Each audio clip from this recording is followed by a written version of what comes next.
पटना शहर की, तो पटना शहर में लाइब्रेरीज नॉन एग्जिस्टेंट हैं। सिन्हा लाइब्रेरी की लोग बात करते हैं, लेकिन सिन्हा लाइब्रेरी में स्टाफ नहीं बचा। ब्रिटिश लाइब्रेरी एक हुआ करती थी, वो काफ़ी पहले बंद हो गई। खुदा बख्श लाइब्रेरी जो है, वहाँ तक अगर आप जाना चाहें डेली, हर रोज़ जाना चाहें और हर रोज़ वापस आ जाना चाहें, तो जैसा ट्रैफिक फेस करते हुए आप जाएंगे जैसे तैसे, और वहाँ भी वो सारी किताबें आपको आपके काम की नहीं मिलेंगी, क्योंकि वो दूसरी भाषाओं में होती हैं। एक ले दे करके बचती है जो बिहार में लाइब्रेरी के नाम पे, वो गांधी संग्रहालय के पीछे जो लाइब्रेरी है वो बचती है, जहाँ से आप अखबार एक्सेस कर सकते हैं।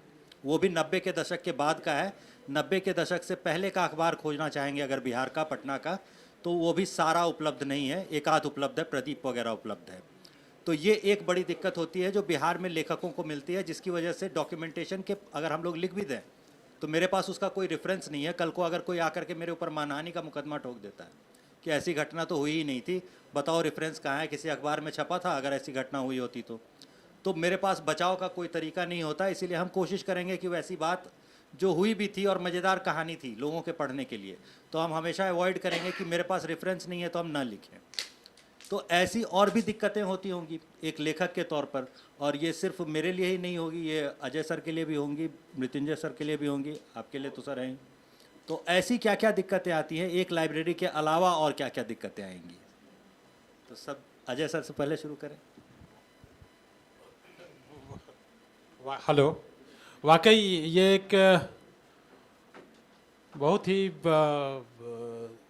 माने तकलीफ देह स्थिति हो जाती है जब मेरे मन में आया कि 47 का पहला दिन आज़ादी जो मिली, तो पहला दिन कैसा था। कल देश आज़ाद होने वाला था, तो आज पटना का माहौल कैसा था। एक पत्रकार के नाते या एक आम नागरिक के नाते भी कह सकते हैं कि ये किसी के भी मन में सवाल हो सकता है। हम पूरा छान मारे पटना में, वो फर्स्ट डे का कहीं नहीं मिल पाया, तो दिल्ली से हमने जुगाड़ किया, लाइब्रेरी से अखबार मिला था, और वो हम लोगों ने फिर छापा भी प्रभात खबर में। तो इस तरह की दिक्कतें हैं। एक दिक्कत और भी है हमारे समाज में। संतोष भाई ने रामनंदन मिश्र का जिक्र किया।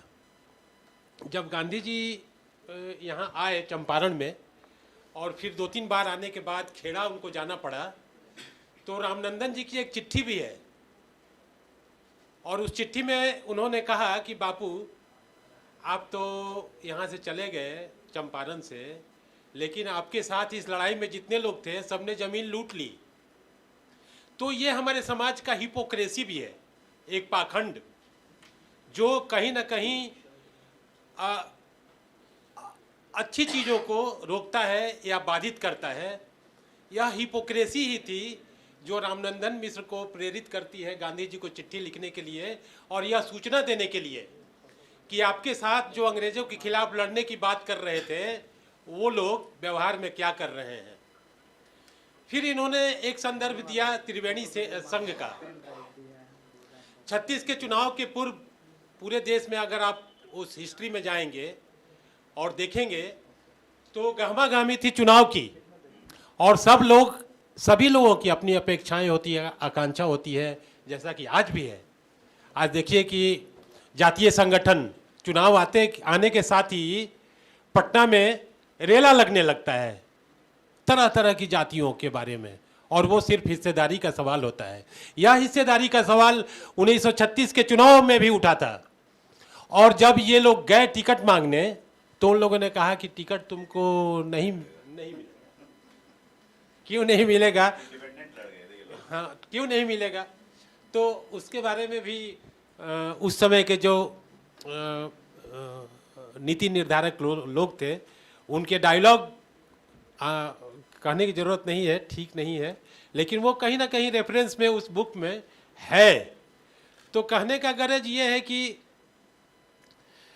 एक मनुष्यता का व्यवहार, आप निश्चित रूप से हमारे समाज में जाति, धर्म, वर्ण, तमाम तरह की चीज़ें हैं, लेकिन एक मनुष्यता का व्यवहार जब तक नहीं होगा तब तक मुझे लगता है कि यह विषमता का भाव है, असमानता का जो भाव है, इसके पाटने की दिशा में एक आदमी के तौर पर, एक मनुष्य के तौर पर हमारी आपकी कोशिशों से ही बिहार बनेगा।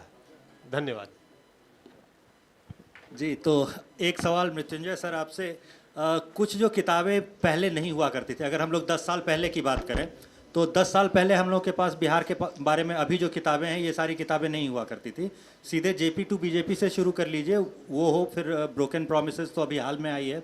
इस बीच में कई किताबें आई, शंकरशन ठाकुर का भी जिक्र सर कर ही चुके हैं। तो ये सारी किताबें जो इस बीच में इस दौर में आई, इसके आने के बाद और इसके आने से पहले क्या बिहार का नैरेटिव जो था, बाकी लोगों की मानसिकता जो थी बिहार के बारे में, वो क्या अभी से अलग थी या कुछ बदल पाई है? कुछ इस लिखने का कुछ असर हुआ है या नहीं हुआ है? अच्छा सवाल है बहुत। तो आपको धन्यवाद इस सवाल के लिए। इनफैक्ट उसके पहले मैं इनफैक्ट आना चाहूँगा, आपका जो पहला पार्ट था, प्रश्न नहीं है लेकिन एक ऑब्जर्वेशन है। मैंने भी जब अपनी पुस्तक लिखनी शुरू की तो सेम प्रॉब्लम फेस किया जो संतोष सर ने पहले फेस किया, अजय सर जिसके बारे में बता रहे थे। और इनफैक्ट मुझे बहुत मदद मिली, कम से कम जो मेरे पहले के लेखक थे जिन्होंने कम से कम थोड़ा बहुत कुछ लिख दिया था। और मैंने संतोष जी की पुस्तकों को बहुत एक्सटेंसिवली कोट किया है अपनी किताब में, शंकरशन ठाकुर जी की पुस्तकों को काफ़ी एक्सटेंसिवली कोट किया है। आप अगर देखेंगे तो सबसे आखिरी जो एक्नॉलेजमेंट का लाइन है उसमें मैंने सर को स्पेसिफिकली एक्नॉलेज किया है। और रेफरेंसेस तो अलग बात है, वो तो खैर साइंटिफिकली देना ही है। तो मेरे ख्याल से कभी भी कोई भी पीढ़ी या लेखक पुराने लेखकों के ऊपर ही, वो उनकी बनाई सीढ़ियों पर ही चढ़कर नया कुछ लिख पाता